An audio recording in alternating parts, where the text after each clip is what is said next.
সুজির রসগোল্লা বানিয়ে নিতে ম্যাক্সিমাম 20 মিনিট সময়ও লাগবে না। শীত কিন্তু চলে এসেছে আর পিঠা খাবো না তাই কখনো হয়? হ্যালো সবাইকে, আসসালামু আলাইকুম। আমরা অনেকেই ঝামেলার কারণে পিঠা বানাতে চাই না, কিন্তু সুজির এই রসগোল্লা একবার বানিয়ে খেলে এর প্রেমে পড়ে যাবেন আর মন চাবে যে প্রতিদিন বানিয়ে খাই। ঘরে দুধ, ডিম আর সুজি থাকলেই খুব সহজে বানিয়ে নিতে পারবেন এই সুজির রসগোল্লা পিঠা। সুজির রসগোল্লা বানানোর জন্য আমাদেরকে প্রথমে দুধ জাল করে নিতে হবে। আমি 1.5 কেজি পরিমাণ গরুর দুধ নিয়ে নিয়েছি, কাপের হিসাবে 6 কাপ। তারপরে দিয়ে দিলাম 1.5 কাপ পরিমাণ চিনি আর দিয়ে দিলাম 5টার মতো এলাচ। আপনারা চাইলে 1 কেজি পরিমাণ দুধ আর 1 কাপ চিনি দিতে পারেন। আমি দুধের পরিমাণটা কেন বেশি নিলাম এটা আপনাদের সাথে পরে শেয়ার করছি। এখন দুধ আমি জাল করে নিব, 4 থেকে 5টা বলক আসা পর্যন্ত জাল করে নিলেই হবে, এর বেশি জাল করার কোনো দরকার নেই। দুধ অনেক বেশি জাল করে ঘন করে ফেললে কিন্তু পিঠার মধ্যে রস ঢুকতে চাইবে না। আমার দুধ জাল করে নেওয়া হয়ে গিয়েছে, এখন ঢেকে একটা সাইডে আমি রেখে দিব। এরপরে একটা বাটিতে আমি 4টা ডিম নিয়ে নিলাম। ডিমের মধ্যে দিয়ে দিলাম সামান্য লবণ আর 1 চিমটি পরিমাণ এলাচের গুঁড়া। এখন ডিমগুলো খুব ভালোভাবে ফেটিয়ে নিব। ঠিক এইরকম ফেনা ওঠা পর্যন্ত ডিমগুলো ফেটিয়ে নিতে হবে। এখন ডিমের মধ্যে দিয়ে দিলাম পুরো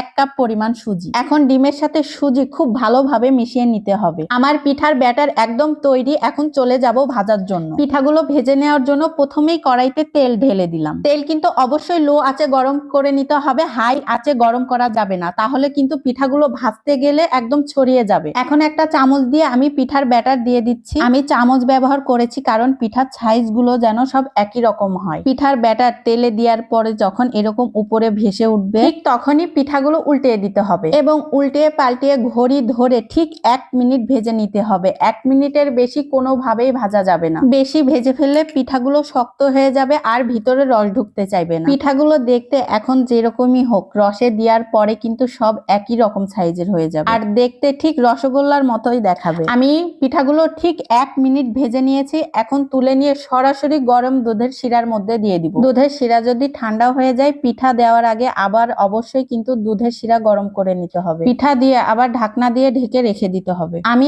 আরেক ব্যাচ পিঠা আপনাদের ভেজে দেখাচ্ছি। এখন আসে আমি দুধের পরিমাণটা বেশি নিয়েছি কেন। আপনার পিঠা যদি পারফেক্ট হয়, 1 কাপ সুজির জন্য 1 কেজি পরিমাণ দুধের রস সম্পূর্ণটাই টেনে নেয়। হাফ কাপের মতো দুধের শিরা অবশিষ্ট থাকতে পারে, এই জন্যই আমি দুধের পরিমাণটা 1/2 কেজি বাড়িয়ে দিয়েছি। একদম হুবহু আমার রেসিপি ফলো করে বানালে আপনারাও পারফেক্ট সুজির রসগোল্লা বানিয়ে নিতে পারবেন। আমার পরের ব্যাচের পিঠাগুলোও কিন্তু ভেজে নেওয়া হয়ে গিয়েছে, এখন দুধের শিরায় দিয়ে দিচ্ছি। পিঠাগুলো দুধের শিরার মধ্যে এভাবে নাড়িয়ে চাড়িয়ে দিতে হবে। তারপরে ঢাকনা দিয়ে ঢেকে 3 থেকে 4 ঘন্টা অপেক্ষা করলেই হয়ে যাবে আমাদের সুজির রসগোল্লা। ফিরে আসলাম ঠিক 4 ঘন্টা পর। আপনারা কিন্তু দেখেই বুঝতে পারছেন পিঠাগুলো ভিজে কতটা রসে টইটুম্বর হয়ে গিয়েছে। আমি এই সুজির রসগোল্লা বানাতে যেয়ে প্রথমে 2 বার ব্যর্থ হয়েছি, কারণ আমার পরিমাপ ঠিক ছিল না। পিঠার সঠিক পরিমাপ হলো 1 কাপ সুজির জন্য 4টা ডিম আর 1/2 কাপ সুজির জন্য 2টা ডিম। আপনারা যদি সব সময় এই পরিমাপটা ফলো করে বানান, ইনশাআল্লাহ সুজির রসগোল্লা বানাতে কখনোই ব্যর্থ হবেন না, কথা দিচ্ছি। আপনাদেরকে কিন্তু আমি পিঠা কেটেও দেখিয়ে দিচ্ছি, দেখেই বুঝতে পারছেন